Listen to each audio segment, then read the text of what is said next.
Desmond Doss was born on February 7, 1919, in Lynchburg, Virginia. He had an older sister and younger brother.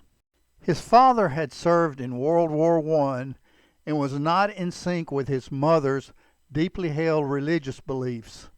She was a devout Seventh-day Adventist, and Desmond followed in his mother's footsteps and became equally devoted to his religious beliefs. When Pearl Harbor was bombed, Desmond was working at the Newport News Naval Shipyard, and he could have requested a deferment. However, he felt the need to do more for his country as a member of the U.S. Army. Doss enlisted as a conscientious objector and requested duty as an Army combat medic so as to not have to carry a weapon. However, he was instead assigned to an infantry rifle company. He stayed true to his core beliefs and refused to carry a weapon. As a Seventh-day Adventist whose Sabbath is on Saturday, he also requested and was granted Saturdays off to go to church and observe his weekly day of worship. The members of his unit were unhappy about the perceived special treatment given to Private Doss with respect to his religious beliefs. They treated him with disdain and total lack of respect and considered him a misfit.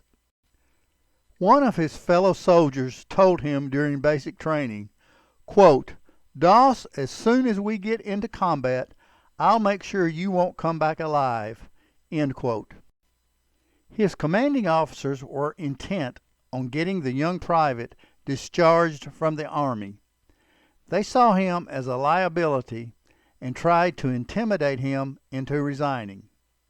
They assigned the worst of duty, verbally accosted him, and did all they could to get him to leave the Army, all to no avail.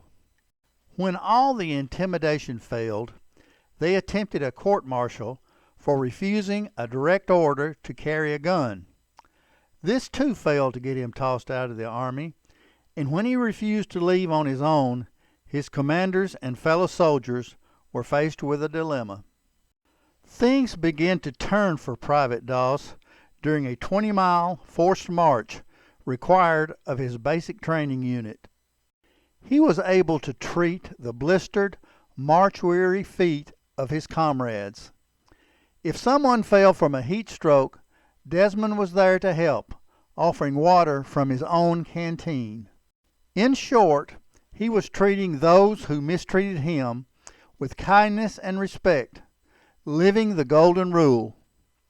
Ultimately, he was allowed to remain in the Army. Desmond went on to serve in Guam, Leyte, and Okinawa, all the while with no weapon. His heroics at Okinawa are legendary. He, along with his division, were sent to take the Maida Escarpment, a sheer bluff protected by entrenched Japanese soldiers and nicknamed Hacksaw Ridge. Other U.S. forces had tried and failed to take the high ground on top of Hacksaw Ridge.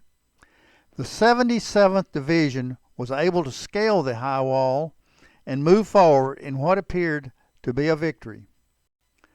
The next morning, the Japanese soldiers mounted a banzai charge counterattack, sending the U.S. troops into retreat and back down the cargo net ladder.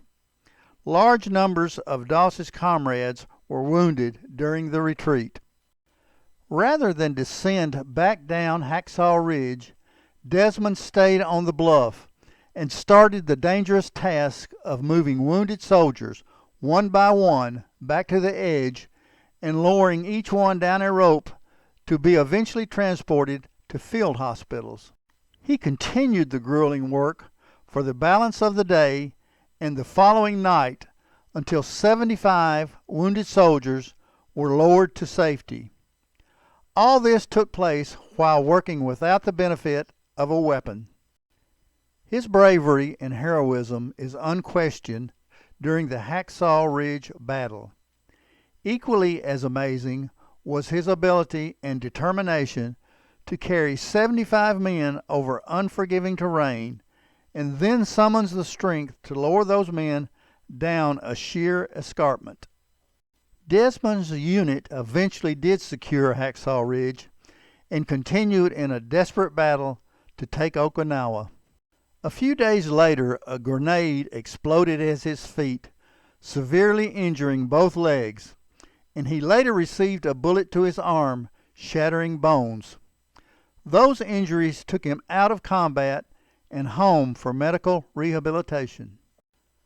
Okinawa was eventually secured by the Americans after 81 days of intense fighting. For his bravery and service on Okinawa, Desmond became the first conscientious objector to be awarded the Medal of Honor. He received his Medal of Honor from President Harry Truman at a ceremony on October 12, 1945. Highlight interest today is on Corporal Desmond Doss of Lynchburg, Virginia. Thank God for letting me do my part in this war and saving the lives of my fellow men. A movie directed by Mel Gibson about the 77th Infantry Division and Desmond Doss was released in 2016. I had not seen the movie prior to starting my research about this video, but have now seen it. I am usually skeptical about Hollywood and its treatment of real-life stories. However, I think in this instance the filmmakers did a good job.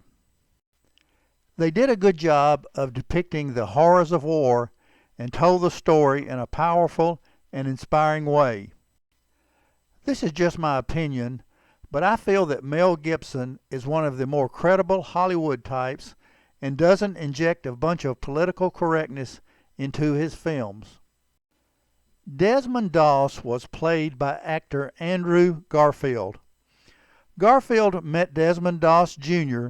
and inquired as to his opinion on how the depiction of his father went. Desmond Jr. told Garfield that he nailed it. I would recommend that anyone interested in this story give the movie a try.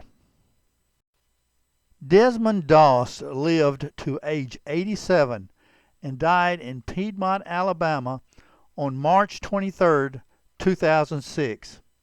He is interred in the National Cemetery in Chattanooga, Tennessee. If you enjoyed this video, give a thumbs up, make a comment, and most importantly, subscribe to the channel. As always, thanks for watching.